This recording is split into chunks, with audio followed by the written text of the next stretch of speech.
Madam കാലത്ത് വിളിച്ചിട്ടെന്ന് പറഞ്ഞ് വീട്ടിൽ ഈത്തപ്പയിരിക്കുന്നുണ്ട്, അതായിട്ട് ഹോസ്പിറ്റലിലേക്ക് എല്ലാം പറഞ്ഞ്.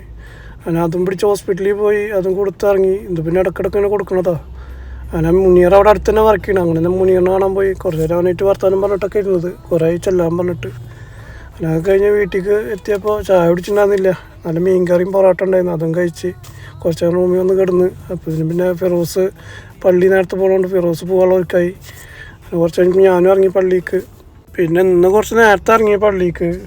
കഴിഞ്ഞ പ്രാവശ്യം പോയിട്ട് തന്നെ പുറത്ത് നിസ്കരിച്ചത്, അതുകൊണ്ട് ഇപ്രാവശ്യം നേരത്തെ പോകാമെന്ന് വിചാരിച്ച്. സംഭവം പുറത്ത് നിസ്കരിക്കാൻ സുഖം, കാരണം നിസ്കാരം കഴിഞ്ഞ് കഴിഞ്ഞാൽ നമുക്ക് പെട്ടെന്ന് പോവാം. ഉള്ളിൽ നിസ്കരിച്ച് കഴിഞ്ഞാൽ പിന്നെ തിക്കും തിരക്കാൻ ഇറങ്ങുന്ന ടൈമിൽ.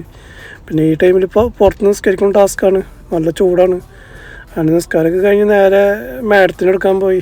മാഡത്തിനടുത്ത് നേരെ പോയത് അലൈനിക്കാണ്. ഇന്നലെ തന്നെ പറഞ്ഞിട്ടുണ്ടാന്ന് ഓഫീസ് കഴിഞ്ഞ് നേരെ അലൈനിക്ക് പോകുന്നു. അങ്ങനെ അലൈനിലെത്തി നേരെ വിട്ടത് മൊബൈൽ ഷോപ്പിലേക്കാണ്. ജബീഷിൻ്റെ ഫോണ് റെഡിയാക്കി കൊടുത്തിട്ടുണ്ട്, എന്താ ലോക്ക് വീണിട്ട്.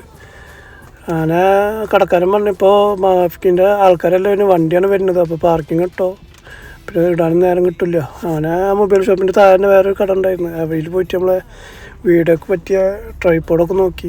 സംഭവം റേറ്റ് കൂടില്ല, അതുകൊണ്ട് എടുത്തില്ല. അങ്ങനെ അവിടെ നിന്ന് നേരെ പോയത് ആഷിഫിൻ്റെ അടുത്തേക്കാണ്. ആഷിഫിൻ്റെ അടുത്ത് കുറച്ചായി. അങ്ങനെ ആഷിഫിനായിട്ട് കഫ്തേരിയയിൽ പോയി ചായ കുടിച്ച് കുറച്ച് നേരം തള്ളിയിട്ടൊക്കെ വന്നു. അപ്പം ഇന്നത്തെ ഏതാണ്ടൊക്കെ തീരുമാനമായിക്കണു, ബാക്കി നമുക്ക് നാളെ നോക്കാം. മണിവില്ലിൻ നിറമുണ്ടോ, മഞ്ഞോളം കുളിരുണ്ടോ,